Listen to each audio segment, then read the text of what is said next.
As leaves emerge from the trees, as waves emerge from the seas, just so you and I emerge from this universe, apparently separate beings. But if we dive beneath the surface, bright truth shines like morning sun. Behind our strangely wondrous differences, we truly all are one. Namaste.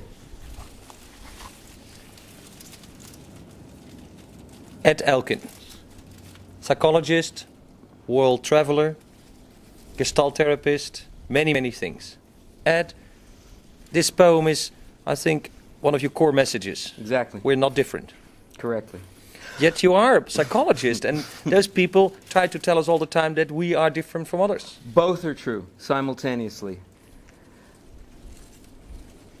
You are a unique light bulb, and I am a unique light bulb, but when we connect with the electricity that runs us both, that part is the same.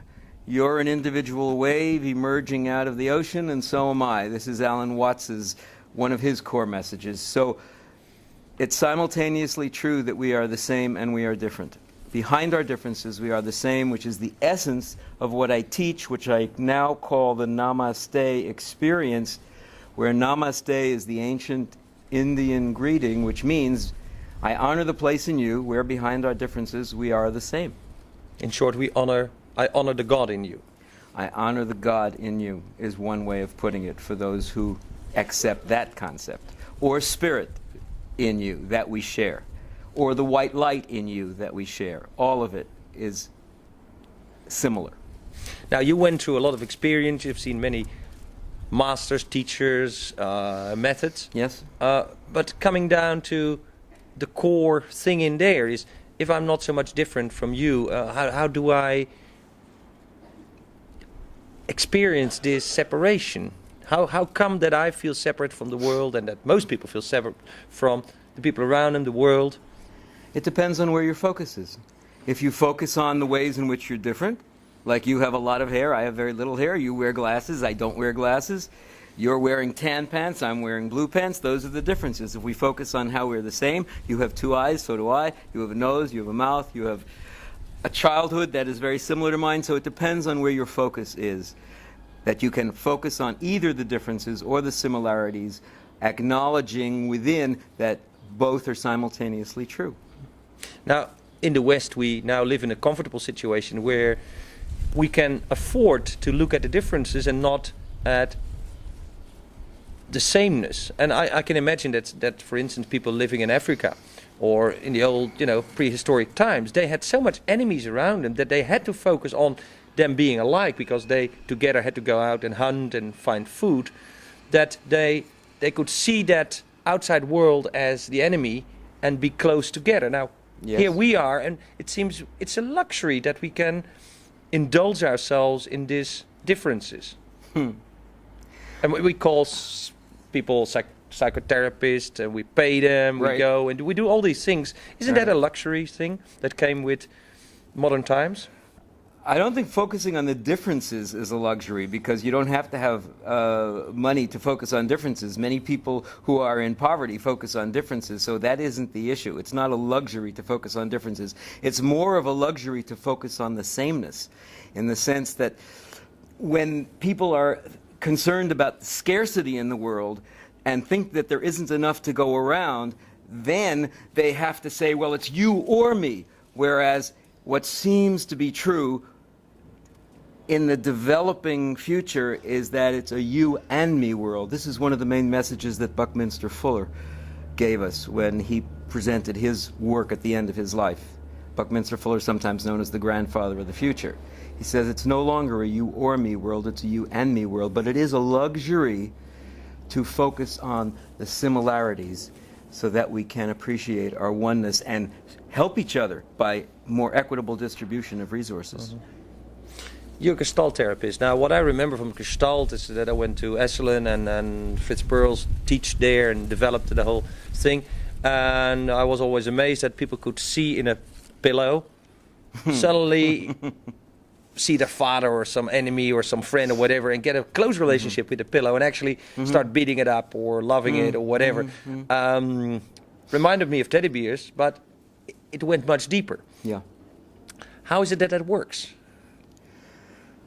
It works because... Are we so easily fooled? No, it's not. It's the acknowledgement. This was Pearl's genius, acknowledging that the solutions are within.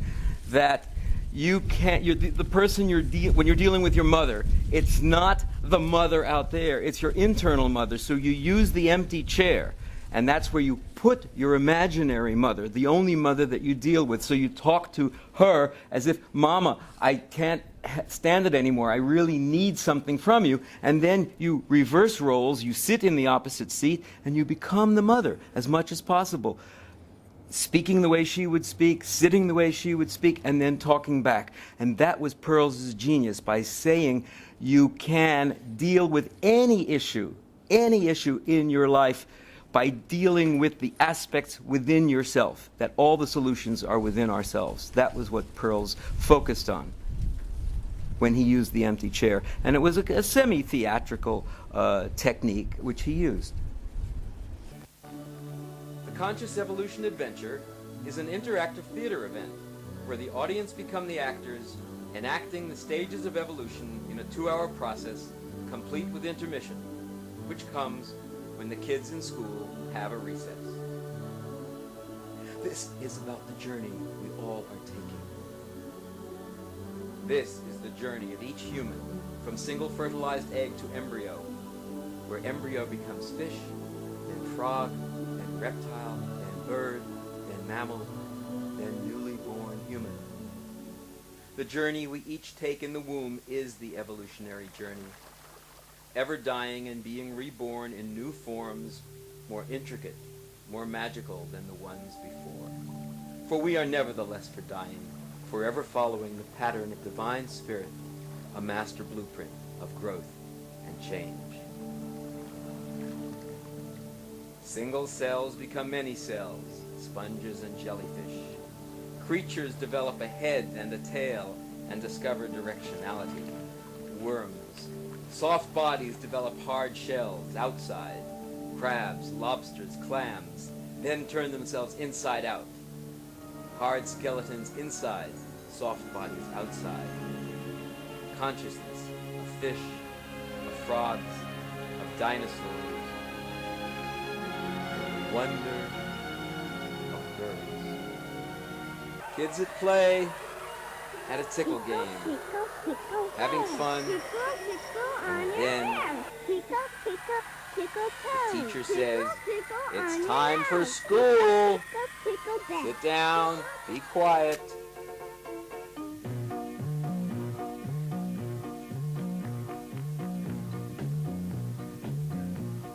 Moving on to the school dance.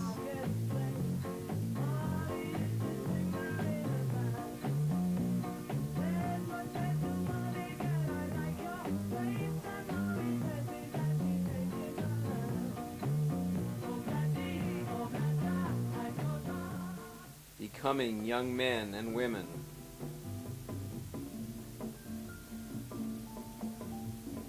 Dating and mating. Celebrating. Wooing and wedding. Households. Creating.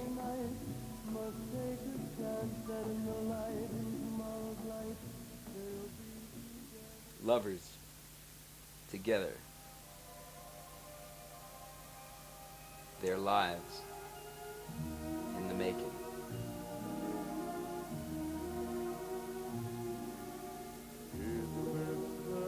Aging together.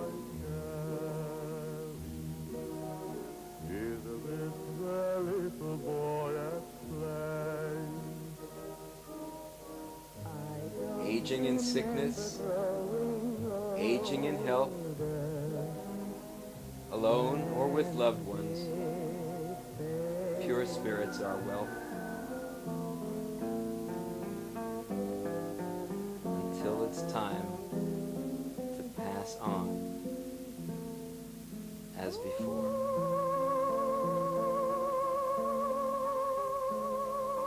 Leaving life plain behind forevermore.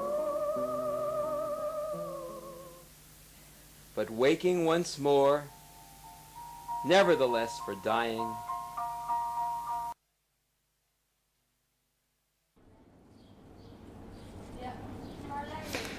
Evolution adventure. What we just saw was a workshop you do with groups of people, and you Yes. take them to the process of really from the Big Bang through birth to dying. not from the Big Bang, except for the Big Bang of conception, not the Big Bang of the creation of the universe. So I take people from being single-celled organisms in the bottom of the ocean up through the evolutionary sequence, like fish, frogs, reptiles, mammals, and then through their own lives, from birth through old age. But and in death. fact, that is the same process what happens within the womb. Exactly. That is how it connects to the Gestalt work. Because the basic Gestalt principle is to re-own the disowned parts of yourself, and most of us as adults have disowned and said that we deny the parts of ourselves that are subhuman. However, everybody has gone from a single-cell fertilized egg to a human embryo, going through the same stages of And what you're evolution. saying is if we don't honor those stages, if we don't accept that there is a part animal in us and a part fish and all those stages, that we can't fully develop. We're not fully complete unless we re-own all the parts of ourselves. Okay. That's the basic Gestalt Now, concept. Gestalt comes from Fritz Perls. Correct. But you have been around a few guys like Osho. Yes. Rajneesh. Rajneesh. Already in '79 when he was still in Pune before he came to the States. Correct. What was your impression of him? That he was an enlightened master, and that he was using ancient techniques as well as modern techniques and putting them together in a way that I had never seen before. And when I heard about him, I decided I needed to try it. My lifestyle has been to check out things that were for human growth and development and see if they work. So I went and became a sannyasin. I was only there for 2 months, but that was a long enough time to have a very powerful experience with Osho. But you've been traveling a lot. In fact, you're one of those wandering prophets who go around the world, and in this case you go around doing workshops. It's been periodic. It's been sporadic. There have been periods when I'm relatively settled, like I was. And when I went to Maui for 7 years, I was in Maui. I hardly went anywhere else except maybe back to California to see my family a little bit. And then I traveled a lot before then when I was a student, and I'm traveling again now. So it's from time to time. I'm not traveling continuously. Your workshops that you're doing, we've seen this creativity thing, but do you do other workshops? Yeah, I've done many, many workshops, and probably the best is this evolution adventure. I was put through a process called Income Builders International, which guided me to do what I think is the best that I have to offer. And with the evolution adventure, I say I offer the most growth in the least time with the most fun. And that's what that workshop is. In addition was the Namaste experience that you saw. I do one that I like called Slow Down, Do Less, Be More. And That seems to be your personal motto too. Huh? well, that's what I need to learn most as a kid from New York City, where everything is fast. You know, when the sign says don't walk, what that means is run. And fast food you learn about because you don't have time to sit down, so you have to eat on the run. But and I still have that in me. And actually, the Slow Down, Do Less, Be More is the workshop that I developed most recently, where I actually put people into slow motion and through a Tai Chi type process, and deal with the stress in our lives that's caused by all the speed and trying to squeeze everything in. You're now 60 years old? 61. 61, right? So it's also time to slow down a bit. And you're still traveling, huh? I'm traveling more calmly than I did 20 years ago. So everything is going actually very, very smoothly. There's also a lesson to be learned, I think, where it's possible to be slow inside and move relatively quickly externally. It's the internal rhythm that's important and that causes stress. So when you're centered within yourself, you can move fast, like a karate master moves very fast, but inside you can be quite calm and centered, which is a trick to be learned. Yeah, we covered a little bit of pearls and Osho, or Anish. What other inspirational teachers have you met? Well, Ram Dass, of course. Baba Ram Dass, the Rick Albert. Richard Alpert. Richard Alpert, yeah. Was very, very important in my life. And in fact... well, that touches on, he was part of the LSD yes. people from the start. Yes. Leary went on into psychedelics and computers, and Ram Dass went into teaching being here now. Yeah, I think that a lot of the Namaste ideas come out of Ram Dass and come out of be here now, be in the present. That's the crossover between Gestalt and Ram Dass in be here now, the importance of the present moment and being in the now without thinking too much about the past or the future. So here we are right now, and that's good. The other teacher that was really important to me was Alan Watts, and I usually say the four: Alan Watts, Fritz Perls, Ram Dass, and Osho. Osho, yeah, Rajneesh are my primary teachers. Alan Watts was a philosopher. He was, I think he died in '67 or something like that. I don't remember. He was quite important for people like Jack Kerouac and in those days. Buddhist, bringing the East to the West. Yes, as did Ram Dass. The most important teaching, I think we talked about a little earlier, is that the waves emerging out of the common ocean, that concept I picked up from Alan, who I met years ago when he was traveling and doing workshops.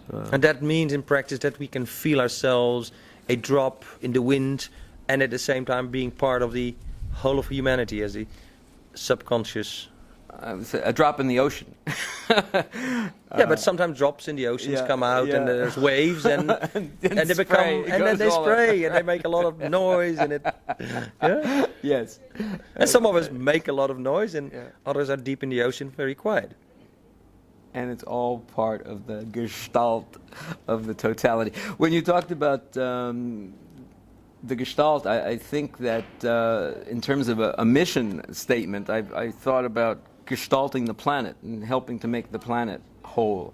And I think that's a worthwhile task for all of humanity to work towards as we enter the third millennium. Yeah. Our 3,000 years, or entering the year 2000, coming up very soon. Okay. Well, one last question is, being here now could be being here now and enjoy, or being here now and suffer. Both are possible. That's true.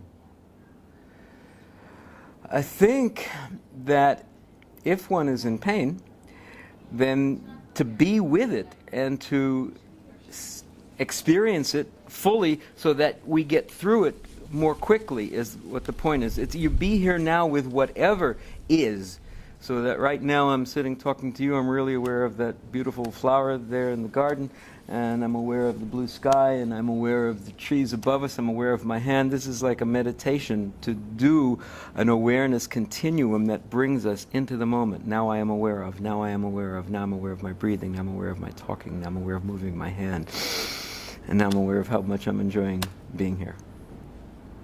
Thank you. Thank you.